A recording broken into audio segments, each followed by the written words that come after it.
I curated a conversation I had with ChatGPT where I asked it to recreate different iterations of my father's life based on with the initial prompt being the singular source of truth, so to speak, but it was his obituary that me and my sister wrote for my father. Then I asked ChatGPT analyze this life and then give me a version of it where this other thing happens, or maybe he comes to America at this other point in time, or maybe he never comes to America, or what happens if he never has a first marriage? What happens if I'm not born? Our story, the one that defines us, spins a tale of chapters that reveal the origin of our why. Join me in exploring the narratives of changemakers who rise to the moment more often than not, and who are defined not by their achievements, but by the storylines they believe in. Join me, Dr. Rod Berger, as I integrate my new book about storytelling into a conversation that meets the moment. This is The Narrative Edge, a podcast under the banner of Headroom with Dr. Rod Berger, presented by our friends at Rig Productions. And now, onto our show. You know, I have to tell you that writing a book, The Narrative Edge, and working with my publisher, Wiley, has been a humbling experience, one that has taken me down the trail of vulnerability and reflection. And the purpose of this podcast, which you can find under the Dr. Rod Berger channel, where I've migrated over the Dr. Rod Berger show from Fair Observer and Headroom and now the Narrative Edge, it's really given me platform to extend stories that mean a lot to me, that inspire me even when the authors of those stories don't know it or don't hear me hear their names ringing in my ear. But that's today's guest. I interviewed this individual a couple of years ago, and he just, people and they continue to climb, and it never surprises you. That's who this is. This is Rich Tu, who is an award-winning designer and artist and creative director. And I don't even, to be honest with you, as my audience, I don't even recall how we got connected. I'm just so glad that we did. And he's the type of accomplished individual that is incredibly thoughtful, and he is, in my words, centered on relationship. He has extended a kind digital arm to me over the last couple of years and always responded queries and questions and sort of a storyteller's muse here and there. And when I was putting together the Narrative Edge in the editorial calendar leading up to the release of my book on November 12th, Rich came to mind immediately because we're going to catch up on what he's been doing. But if there's ever a time to revisit his art, his perspective, his humanity, it's now. This is not a political statement at all, but it's a statement about humanity and the way in which we all get along, work along, and hopefully share a vision of equitable opportunity for all, that our stories matter. So with that, I want to bring in Rich. Rich, it's so nice to see you. I feel like because of our social media just going back and forth since our interview a few years ago, I just feel like I'm sort of up on what you've been doing, but I want to make sure that the audience knows what you've been up to. So let me do the proverbial intro to you. Sure. So you can Before you start blush if that, you though, want. sure. Well, just before you start that, though, Rod, I just to say thank you once again for what's going to be another awesome conversation. I'm truly grateful that we're friends digitally and IRL, presumably, and also, yeah, also it's really amazing to see all the things that you're doing too. And congrats on the book. I'm really honored to be a part of it. Well, I appreciate it, Rich. Well, let's let everybody know or remind them of all that you've done. But Rich, too, is a first-generation Filipino-American and award-winning designer and artist residing in Brooklyn, New York. He's a partner and executive creative director at Sunday Afternoon. Previously, Rich has held creative leadership roles at Jones Knowles Ritchie, MTV Entertainment Group, and Nike. He's previously won the ADC Young Guns Award and recently received the prestigious Paul Manship Medallion for significant contributions to the Art Directors Club and creative industry. His solo exhibit, Human Response, which we will talk a lot about today, was nominated for a Webby Award. Creatively, his focus is on emerging audiences and energetic brands that benefit from an eclectic and unique point of view. I could go on and on, Rich, in what you have done. I want to focus this conversation, if you don't mind. And I think this should be a softball. Not that I'm intending it to be a softball at all. But I want to do it from the perspective of story and the elements of story. Right? The protagonist, right? Sort of the arc of story.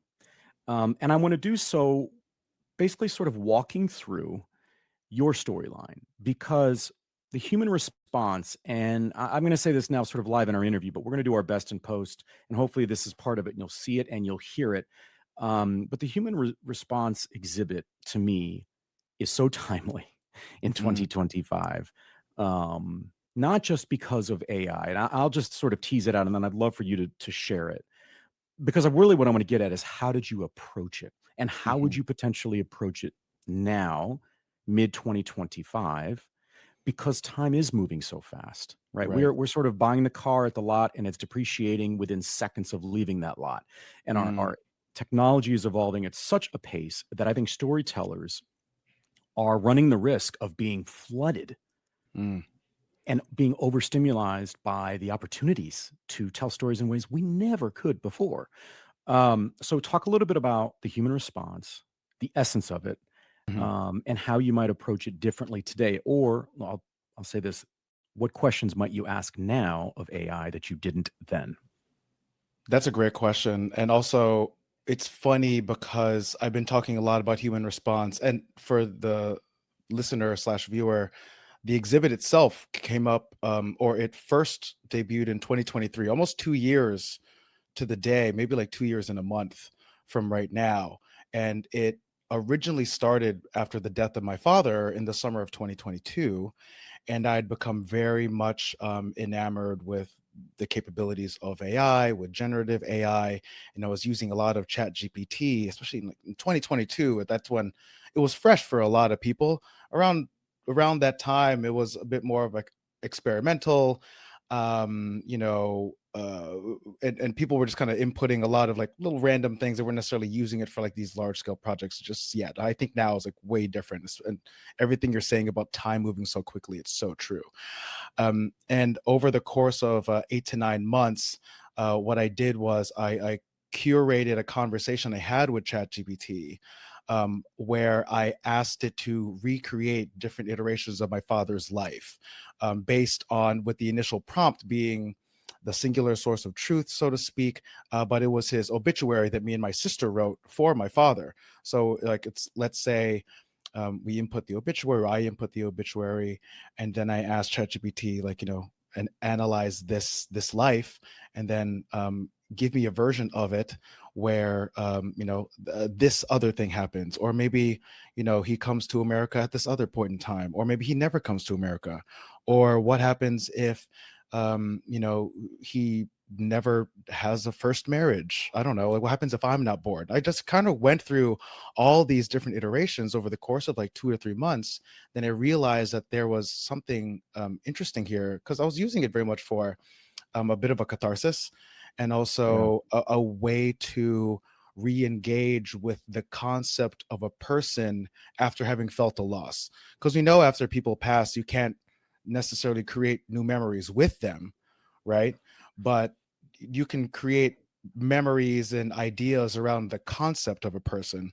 And I was very cognizant of, I wasn't trying to recreate like an AI version of my father. It was more just having this in-depth conversation. So I had, let's say, the digital equivalent of pages and pages and pages. Then I whittled it down to talking about story, something that felt like an arc, cut it down to about 10,000 words, because 10,000 words within the conversation I knew would translate to a 10-minute video with voiceover. So I was just giving myself parameters, because my background is in the creative arts, but also I want to put some kind of guardrails on it, because things can go on forever, right? Like I'm also trying to be a professional to even myself, so I, we put together at the end of the day a 10-minute animated video that had about 170, 180 individual response words, essentially a second layer of prompts that was all hand animated. Or by hand animated, I mean, like, we didn't use AI to animate the words. The words were generated from me reading back the conversation and playing it to myself with my own voice in my own head, like listening to it, writing down words, reacting to it. And then we also built a physical space at 368 Gallery in Soho, which is co-owned by Casey Neistat. I think it's since turned into a different gallery, still in Soho. And then we also created an augmented reality component to it. So like AI was a fundamental piece to build the bones, the narrative framework of it, but it required a lot of human power, a lot of hours, a lot of just like working on it. At any given time, there may have been 10 to 12 people working on the project at any given time. And it was a massive undertaking. It went up for about a month. And, few hundred people went through the space. And yeah, we extended it, I think, for additional 2 weeks.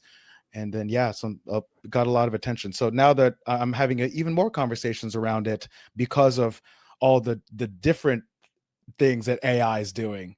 And Yeah. I mean, it's almost yeah, like you were foretelling the future of the way in which we would think about stories and also engaging in yeah, questioning our experience and that of others.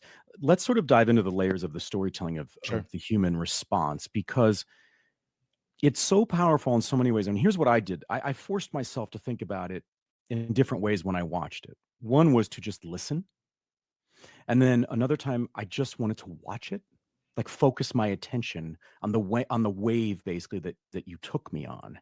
And I don't write music, but I do love prose in writing that to me feels like music, right? Like I don't know if there's a songwriter inside me, but I do love the rhythm of writing and storytelling. Deconstruct those layers for me and Hmm. how you approached it because it feels like if you don't have a sort of a deft touch to it, one could override the other and Hmm. impact the overall experience at the end for the audience, preventing them potentially from placing themselves within the story. And I should say or ask, was that potentially a maybe not a goal, but a maybe a hope or aspirational element of this is that if someone like me or anybody walks through the exhibit or they listen, they watch it, that they somehow, even though they're not you and they're not your father or that AI prompt, that they can feel themselves within the power of that. Yeah, for sure. The way that we constructed it, so even if you had the experience of walking through the gallery, we built a two-person viewing box that was soundproof, so you would just be fully immersed. It was completely black as well. In the film, it starts in black, so it's kind of like a visual birth, if you will. Going into the audio layers and the storytelling in the piece, we I was very cognizant of bringing in audio that was personal. So I brought in some of the last voicemail messages that my dad ever left me, and that So was it. powerful. Can I just tell Yeah, you, like chilling, but not in, I don't mean that yeah, in a bad way at all. But my goodness, if that doesn't raise the hair on your arms or the back of yeah. your neck in a way that just says, I am experiencing something that is uniquely human. I don't mean to, Yes, to stop you there, but boy, was that powerful. yes. No, I truly appreciate that. Like, going through it, I was like, is this the right choice? Is this, are these the kind of levers I like to pull? And, I spend a lot of my time as a commercial artist, so I'm not necessarily pulling those really personal levers. And I worked with a really great curator, Che Morales, who works with a lot of great artists like Chantel Martin and Micheline Thomas, and a lot of artists that pull at emotion, Nick Cave, that pull emotional layers out of their work, that are meant for wide consumption, right? So he kind of gave me the bravery to do a few of those things, take those chances. And some of the other layers we added in were we had an AI voice that was essentially the voice of the response, the AI voice that was kind of like, meant to be this otherworldly, other layer kind of answering me from beyond. And then there's also a hiss sound that's very audible in the piece. That is it's NASA audio from Venus, I believe. And the reason I Not to wanted to, go yeah. above and beyond, right? Literally. Right, right, right. What I wanted was Yeah. an actual element that was disruptive to the whole experience, Yeah. that felt intentional, but also you could trace back to place that wasn't of here. So I thought, like, wouldn't it would be an interesting multi-layered audio bed of Mm. this AI voice kind of coldly giving me these answers that are very personal and deep. So there's that juxtaposition. There's the voice of my own father. There's also the hiss, this you know, galactic hiss coming in, and then also on top of the visuals, which are just ever changing, ever shifting, that escalate into kind of this, you know, this explosion of color. I will say, I would imagine there was a moment in the editing and the post process for you where hopefully you were able to enjoy that. You were able to share part of your father and you and that relationship, but you did so in a way that it made me think not just about my own family, it just made me think. Mm. And I it that feels like it's something that we struggle to do these days, is to just sort of have our experiences where it allows us to think without coming in some preconceived notion or position that we have to take. I'm curious. I wondered this. Maybe this says more about me, Rich. But when I was doing the exercise of listening to it without particularly watching it, I wondered if you felt like you were developing, and I'll let you define this, a relationship with the voice. Because there's Mm. something when you're in a studio, you're in a sound booth, and it's just you and that audio coming through, that I mean, do you know what I'm saying? That feeling, I don't Yeah. even know what the word is, but there's a connection that does something. I swear it does something to the brain where you just feel really locked in. And I'm just curious because Yes. it was such an emotional subject matter for you. Did it did it feel a little bit like there was a relationship there with the project that was different than being a commercial artist? Oh, sure. You know, going to the voice, like the that was a very intentional choice to have it sound like that, because even in our regular lives with Siri, Alexa, all these other types of voices that live, they're very much in service of just convenience, right? And we were Yeah, the asking often. tone, the delivery. Yeah. Exactly. So it's cold, it's mechanical, it's technical, and it doesn't often give you highly personal information about yourself unless you ask it to do that. But we don't often do that, so it can be overtly jarring when it does. So I wanted the voice to be a juxtaposition against that type of familiarity, where it's giving you something very personal, and you know, going into that's why it starts with a bit of a definition of death and about life. So it starts with something that we can all relate to. And in the piece, I don't even show my father's obituary. It doesn't even get personal until maybe 3 or 4 minutes in. When you see the obituary, then you realize, oh, this is about a person. And Mhm. then it becomes very much about an individual story. So that was also intentional. Like I really wanted to draw people in, That draw was the the viewer hook. in. Yes, exactly. Like with this universal experience, Yep. um, that goes into a personal experience that escalates with some type of denouement, if you will, of, you know, energy, energy, energy, and then it takes you off a cliff with a happy birthday. Wait, yes, I did fall off that cliff with you. How has that changed your storytelling? And but I mean in a very granular way, in the way that when you lay down at night, maybe you can't put it into words. You don't know how you might bring it up in a project with Sunday Mm, afternoon or any clients, but that you can look back now and say, I am either a better or more comprehensive storyteller, or I ask questions in a different way. So sort of take out the medium of the art that you choose to yeah. express a given objective, but in sort of the heart that you bring to it. Yeah. Oh, it's definitely changed the way I think about a lot of creative projects. Well, one was just the amount of time.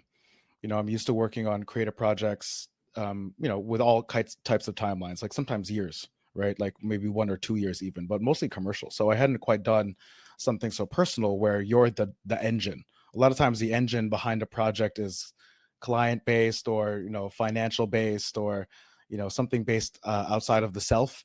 And this was very much, oh, I promised myself that I would do this thing, Mm. so you're holding yourself accountable, right?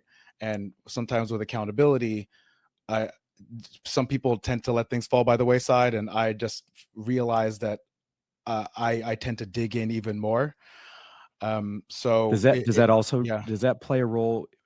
Do you take the same set of rules for vulnerability? Like, do you allow yourself to be more vulnerable as the process goes on, or is that something you guard against? Oh, wow. Sounds like a no. Wow. This is a this is definitely a question my girlfriend's asked me at some point, I think. But because it's true, or it's valid. It's a valid question. Sometimes I fall into the space of, am I am I vulnerable because I'm saying I'm vulnerable, or Mm. am I vulnerable because I'm actually vulnerable? Does that make sense? Yeah, I mean, my translation of that is there are times where we can see what's coming around the corner, so we can say, Yeah. I'm going to approach this in a vulnerable way. Yes. But true vulnerability is when we haven't expected something and we are sort of without tools, right? We have Yes. to sort of Yes. embrace or take on that sunlight in a way that says, I don't have sunblock. Like I have to take this in, and whatever happens, happens. Yes. Wow, that's a great way to say it. I might start using that. Like it is It's really about yours. that. Oh, amazing.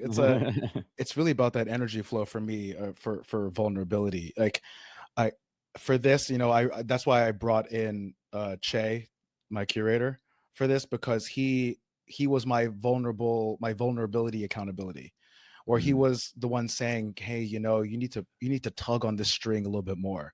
You're being a little commercial here, or I can tell you're protecting something that doesn't need to be protected here. So open up. I think having that help and having that other set of eyes and ears was really helpful for me.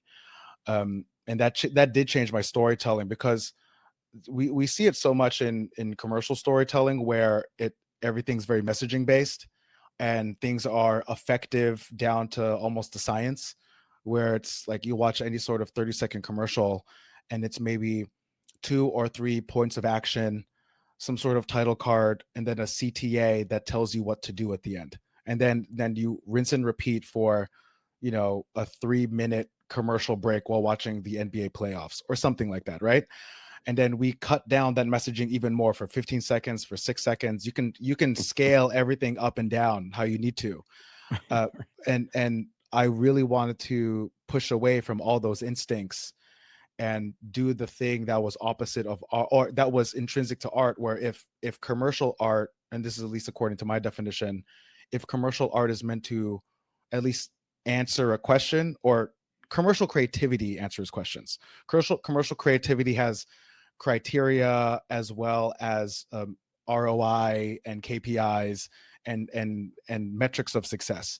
I'm starting to Whereas, sweat just hearing these. yeah, totally. And art, at least at its core, doesn't answer any questions. I think art, or at least doesn't have to. I think great art can ask questions, leave them very open ended, then not answer them, and leave them open to interpretation for those who witness it.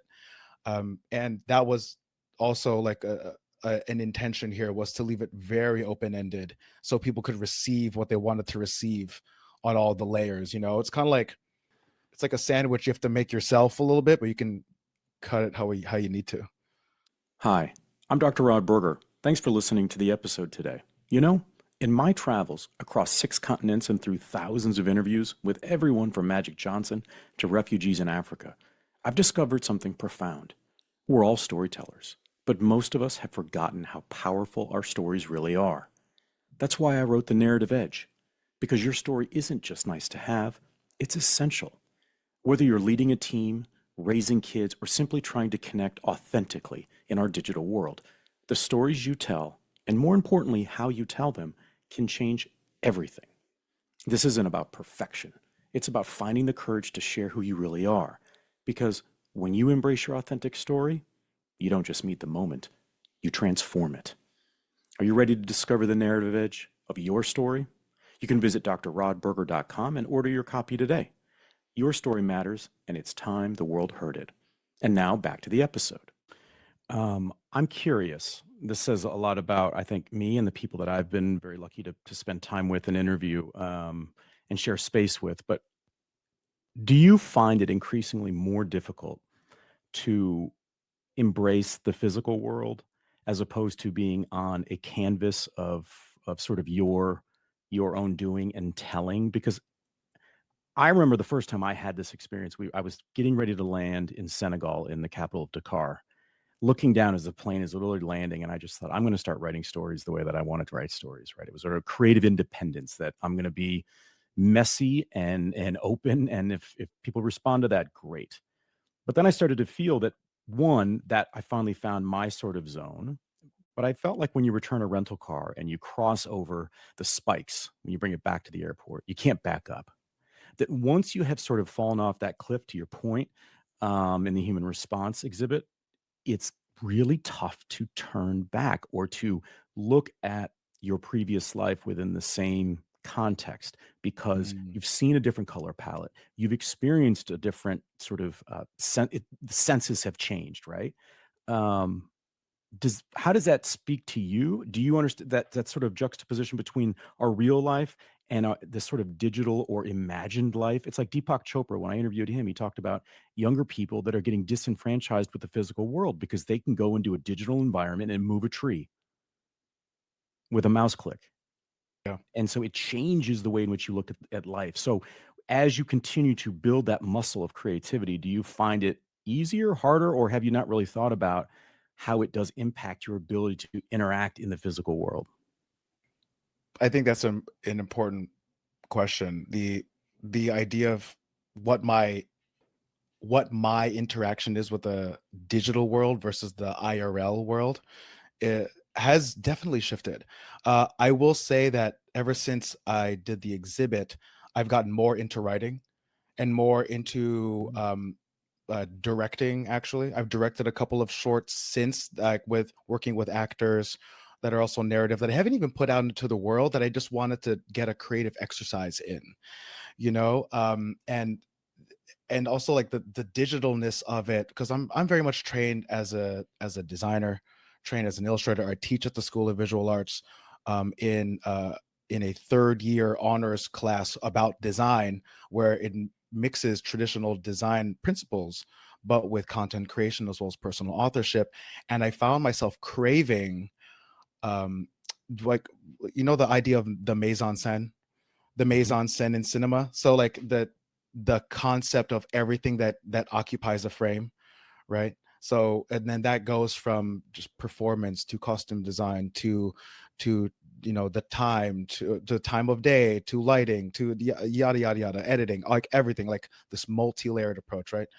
So, but it's at its core, what it is, it's the the culmination of all the considerations of everything that's in your field of vision, right?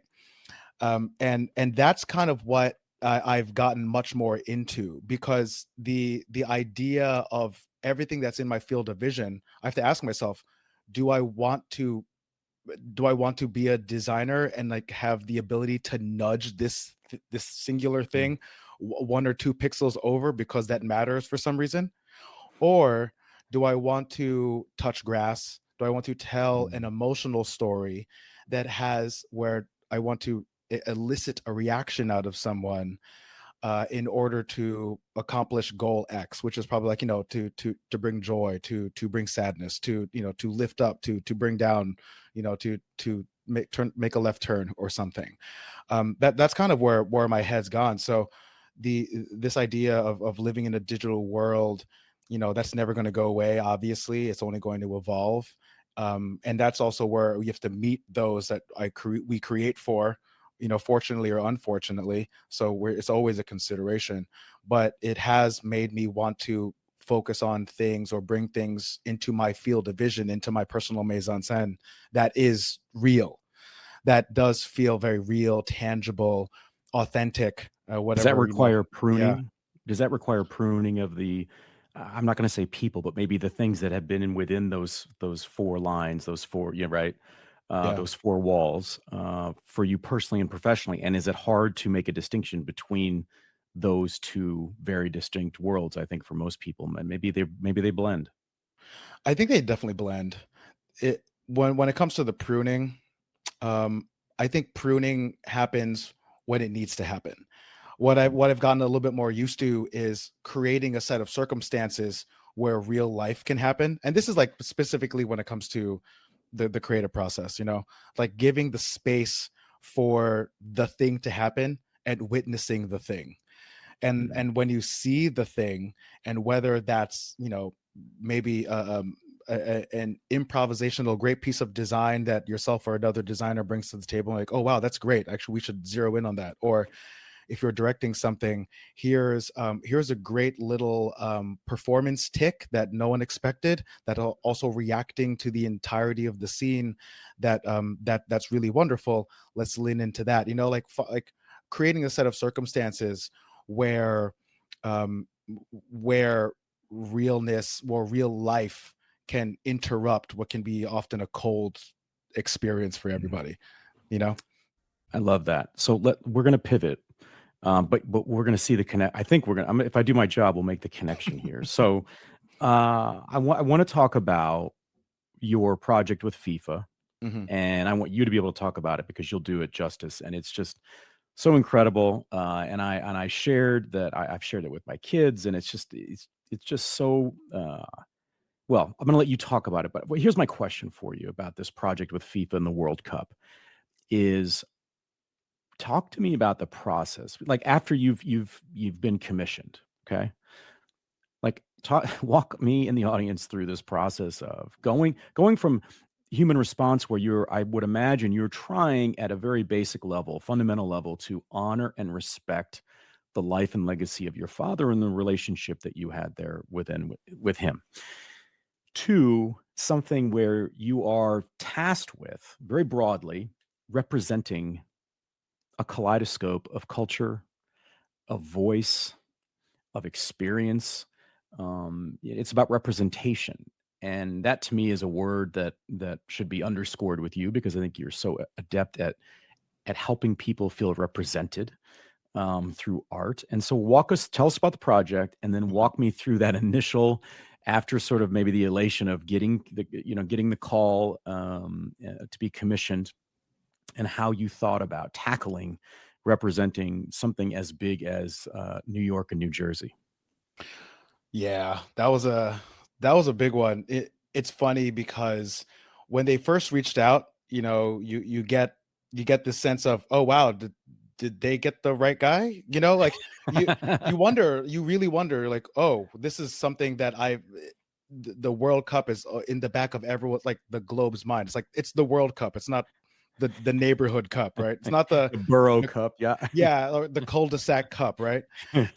It's truly a sport, and someone told me this, and I really took it to heart. Like the sport of soccer or global football is so important that it stops wars. When you think about it, like people, like countries, take a pause on going to war with each other. It's like that in the Olympics. They Yeah, take a pause on going to war with each other in order to play in the soccer tournament, which is wild to think about, right? so true.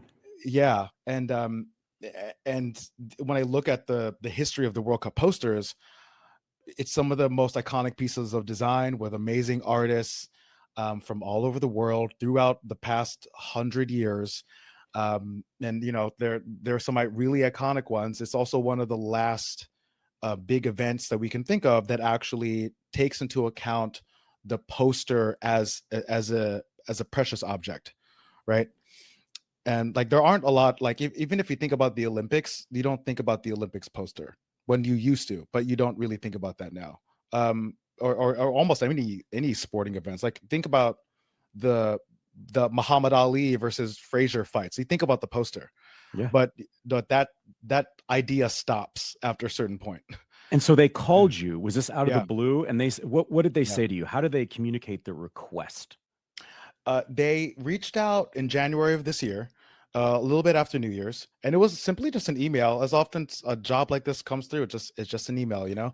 And then the headline was something like World Cup poster project or something with FIFA project, and it was a very simple question of like, hey, are you interested in working in the World Cup poster? And I was like, oh my god, yes, right. Now, did you respond right away, or did you do sort of that? No, I can't respond right away. I've got to act like I'm busy on set, or Yeah, exactly. I'm pretty sure I responded right away. I wasn't trying to be yeah, maybe 30 minutes. I don't think I came off as thirsty, but it wasn't like 6 seconds later or something. Um, and then we got on a call, and they were amazing team. Talked to the local host committee group based in New York and New Jersey, and also talked to the team from FIFA. the based in the US team, and they're based in Miami. So it was like a big call. And we talked about the goals of the poster. We talked a little bit about the historical significance of it. It's something that's hard to avoid. And we talked about the goals. Like, this poster is meant to represent both states. And also the only region that actually shares two states. Every other city within the shared cities, there's 16 of them. They share one place. So this is a bit of a unique situation. And also the finals are in New York and New Jersey. They're over at MetLife. So at the end of the World Cup, everyone converges here. So it's going to have even more heat around it, on top of New York and New Yorkers, and Are even you ready for that? I mean, am I ready for just that? as you said that, I'm thinking about the final. I'm thinking about your poster everywhere. Yeah. I mean, literally Yeah. everywhere. It's going to be on when we're turning on our TVs. Like, Yeah. it is the visual representation. Like, it's not even. I didn't even do. Like, I'm so excited about it for you. Like, it just feels like it's going to be. It will be transformational. I mean, talk about. So now let's fast forward Sure. to. Sure. Um, well, I shouldn't do that. But look, I'm correcting myself. So, okay, walk us through the process of the decision making that you had to find and represent through color, through art, through Mm. visual storytelling. And did you find it sort of right away in what you wanted to do? Like, did you get in the zone quickly, or is this like 12 drafts deep kind of a thing? Oh, I got to the core idea, and so the poster is it's a take on, or it utilizes the Statue of Liberty, right? Utilizes the Liberty torch that's in the hand of the Statue of Liberty. And I was very intentional about of honoring the geometry of the torch and the geometry of the hand. And then there's a patchwork soccer ball that lives within the torch that is meant to represent the globe coming together, the globe of fandom, of soccer, of global football, within the torch, which in my eyes still represents the best of what this country can be, right? Which, and also, being a first gen immigrant has a lot of symbolism. And also, I think it's something very important to bring to the table, even today, even going back, into the past, but especially today. And then outside of that, lives a lot of individual references that go back to New York and New Jersey, because I was born in New Jersey, raised in New Jersey, live in New York. But like the flower, the floral pattern for the Garden State, let's say. Also the apple for the Big Apple, which is a bit of a no-brainer. Even the slice of pizza, a little fun little slice of pizza, which is more of like, the national food of New York City, right? They're about like something like 100 million slices consumed in this city, like a year or something crazy. And even the palette, it was a dark palette with teal representing the Statue of Liberty. That is also a color indicative of the what happens of when copper turns, when copper Oh, oxidization, yeah. yes, oxidized metal, yep. And then the dark palette was like the nightlife of New York City, so it was like a bit of like, the city that never sleeps. And also the color orange, which is a New York sports color, go Knicks. And let's see, and also I grew up in South Orange, so South Orange is a bit of a dual reference with the color orange that you wouldn't even Yeah. know unless you knew who I was. So there are a lot of like storytelling pieces that are very specific, that are ingrained in it, that I really wanted to bring to the table. And to go back to the original question of like, was that the first idea? The using the torch was always involved in the ideation. Mm. So the composition of it, and I had a lot of different sketches. The composition always had a soccer ball inside a torch, inside the hand, with a close up of the hand and the torch. The pieces that shifted around were what were the specific iconography around it, and also what was the color palette. There was a couple of brighter iterations, some darker iterations, and even the typography of the New York and New Jersey type that sits behind it, and even the placement of the FIFA word mark. Not to get too designy about it, but there were a lot of those aspects to it that were under discussion. So I think we went about 5 rounds in, with more nuance the further we got in. So it'd be like one little movement here, one little adjustment here. And it was really great working with with the FIFA team and also the host committee team, because they they love the ideation, they love the references, and they were very supportive. They were like, yeah, include your personal storytelling in this. They were like, no, take it to town. Wow. We really want you to be a part of this. And I was like, oh, that's great. And then the other side of me thinks like, if this doesn't hit, you're going to hear it in the comments. Soccer fans are going to run wild, right? But fortunately, when the poster dropped, there was so much support, and yeah, just like it was like overwhelmingly positive feedback. So it's just been really awesome to experience it. Just truly my relationship to the World Cup is forever changed. Like even 20 years from now, 30 years from now, when every other World Cup comes by, I'm always going to have that feeling of like I'm a part of this World Cup family, this World Cup experience until I die, I think. Oh, I think absolutely. I had the opportunity a few years ago in Sweden to interview a very famous songwriter who wrote the score for the World Cup years ago, and you could just see the sort of that beaming smile, behind that was just such pride and the ability to participate in something that is memorialized across the world. How much of human response was with you during the design process of this poster? Ooh, aesthetically, it didn't inform a lot, but I think emotionally, it's the bravery and the willingness to bring yourself to the table, and to be able to show up in a space like that again on a global stage, showing up in a space where um it's a at the end of the day, it's a commissioned work that is a part of your job, right? Just to put it into completely cold terms, right? Clinical terms. It's a part of your job. Show up to do your job, get a thing done.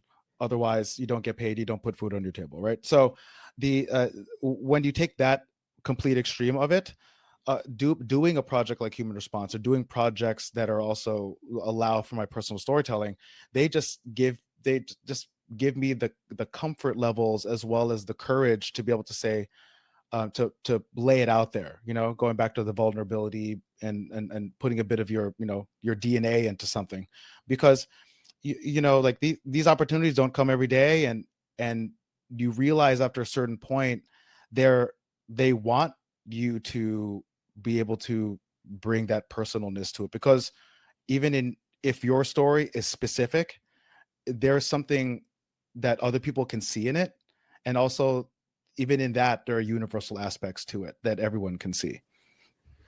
So as we sort of round out our conversation, so I talked in the beginning about the elements of story. And I'm always curious, and I talk about this in the book, about whether or not we're the main character in our own story, and if not, why.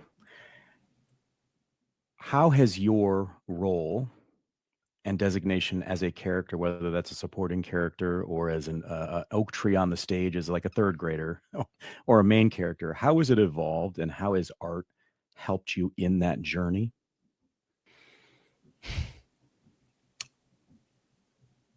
The character that I'm thinking of in my head, and it's I don't know how this will be received, but I'm going to say it because I didn't know I was going to be asked this question.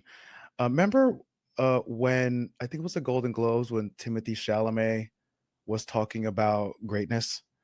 He was talking about how he wanted to be a great actor, and how he wanted to be a great actor, or something to that effect. I don't know the quote off the top, but he was speaking of goals and what he wanted to accomplish, but in a space that it's not often said. But we all know that there is ambition in that room, right?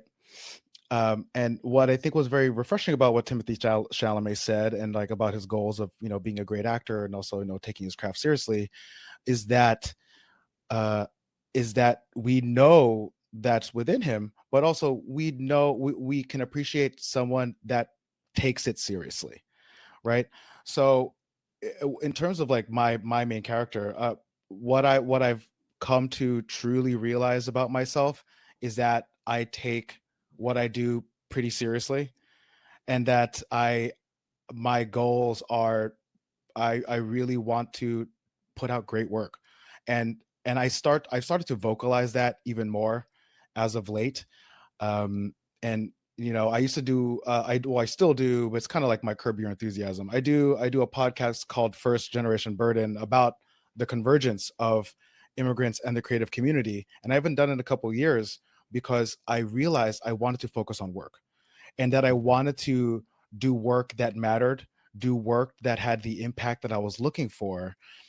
So yeah, if I had a main character, if I am a character in my own life, I am the main one.